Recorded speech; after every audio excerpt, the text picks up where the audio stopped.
அன்புக்குரியவர்களே, தவக்காலம் என்றவுடன் நம் நினைவுக்கு வருவது இது அருளின் காலம், இறை இரக்கத்தின் காலம், இறை வேண்டலின் காலம், மன்னிப்பின் காலம், எல்லாவற்றிற்கும் மேலாக இது ஆன்மாவின் வசந்த காலம். ஜெபம், தபம், தர்மம் வழியாக நம்மோடும் நமக்கு அடுத்திருப்பவரோடும் இறைவனோடும் இயற்கையோடும் ஒப்புரவு ஆவதற்கான அழைப்பே இந்த தவக்காலம். ஒவ்வொரு ஆண்டும் தவக்காலத்தின் முதல் நாளாக திருநீற்று புதன் அமைந்திருக்கிறது. திருநீற்று புதன் என்பது மனமாற்றத்தை நோக்கிய நம்பிக்கையாளர்களின் பயணத்தை மையமாக கொண்டுள்ளது. சாம்பலை கொண்டு கிறிஸ்தவ நம்பிக்கையாளர்களின் நெற்றியில் வரையப்படும் சிலுவை இப்புனித நாளை அடையாளப்படுத்துகின்றது.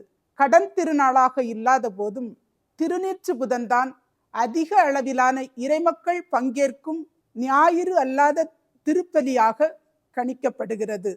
ஆங்கிலிக்கன், லூத்தரன், மெத்தோடியஸ்ட், பிரஸ்பிட்டேரியன் மற்றும் வேறு சில சீர்திருத்த சபைகளிலும் திருச்சடங்குகள் திருநீற்று புதனன்று கடைபிடிக்கப்படுகிறது. தவக்காலமும் கடைபிடிக்கப்படுகிறது. இந்த திருநீற்று புதனும் தவக்காலமும் கிறிஸ்தவ கால அட்டவணையில் மிக புனிதமான நாளாக கருதப்படும் இயேசுவின் உயிர்த்தெழுதலை நினைவுகூரும் உயிர்ப்பு ஞாயிறை நோக்கி நம்மை வழிநடத்தி செல்கின்றது. விவிலிய வரலாற்றை அடிப்படையாக கொண்டு சாம்பலும் உண்ணா நோன்பும் தவத்திற்கான ஒரு சூழலையும் உயிர்ப்பு தினம் நெருங்குகின்ற ஒரு சூழலில் எதிர்நோக்கையும் விதைப்பதாக அமைகின்றது. திரு அவை வரலாற்றில் நைசியாவில் நடைபெற்ற திருச்சங்கம் விவிலிய அடிப்படையில் 40 நோன்பு நாட்களை கொண்டதாக தவக்காலத்தை நிர்ணயித்தது. கிபி 601 ஆண்டில் திருத்தந்தை முதலாம் கிரகோரி உயிர்ப்பு தினத்துக்கு 46 நாட்களுக்கு முந்தைய தினத்தை தவக்காலத்தின் தொடக்க நாளாக மாற்றி அந்நாளை திருநீற்று புதனாகவும் ஏற்படுத்தினார். இந்த 46 நாட்களில் நோன்பு கடைபிடிக்கப்படாத 6 ஞாயிற்றுக்கிழமைகள் நீங்களாக 40 நாட்கள் மட்டுமே தவக்காலமாக கருதப்படுகிறது. திருத்தந்தை முதலாம் கிரகோரிதான் நெற்றியில் சாம்பலை வைத்து சிலுவை அடையாளம் வரையும் பாரம்பரியத்தை முதலில் அறிமுகப்படுத்தினார். இந்த திருநீற்று புதனுக்கு மையமாக அல்லது நடுப்பொருளாக இருப்பது மனம் மாறுவோம், நற்செய்தியை நம்புவோம் என்பதாகும். இந்த நாள் மாற்றத்திற்கான அவசியத்தை நமக்கு எடுத்துரைக்கிறது. இந்த நாள் மனமாற்றத்தின் அவசியத்தை நமக்கு நினைவூட்டுகின்றது.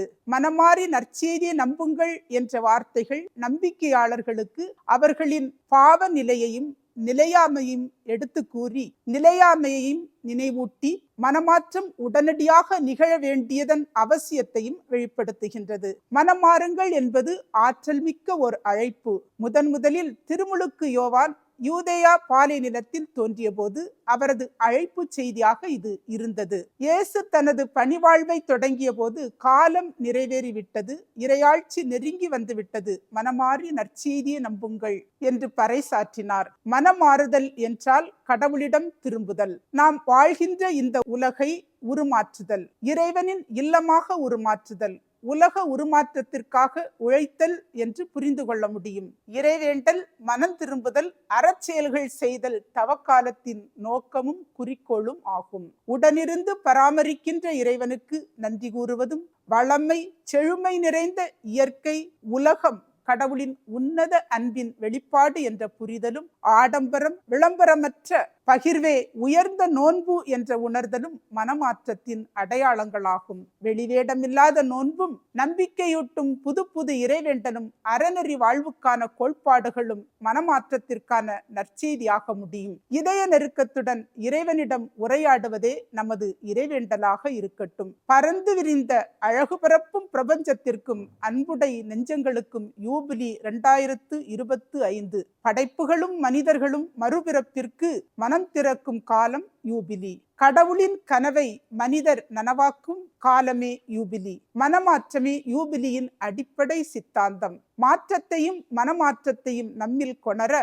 நமக்கு தேவை திறந்த மனம். எதிர்நோக்கின் திருப்பயணிகளாகிய நாம் வறண்ட கரடு முரடான மரத்து போன உள்ளங்கள் உள்ளத்து உணர்வுகளிலிருந்து மாற்றம் பெறுவோம். கடின உள்ளத்தை மாற்றி இறைவன் விரும்பக்கூடிய இல்லமாக, மென்மையான இதயம் உடையவர்களாக, அருளிரக்கம் நிறைந்தவர்களாக மாற தூயதோர் உள்ளத்தை உருவாக்க திறந்த மனம் ஏற்போம். மனம் மாறுவோம், நற்செய்தியை நம்புவோம். நன்றி.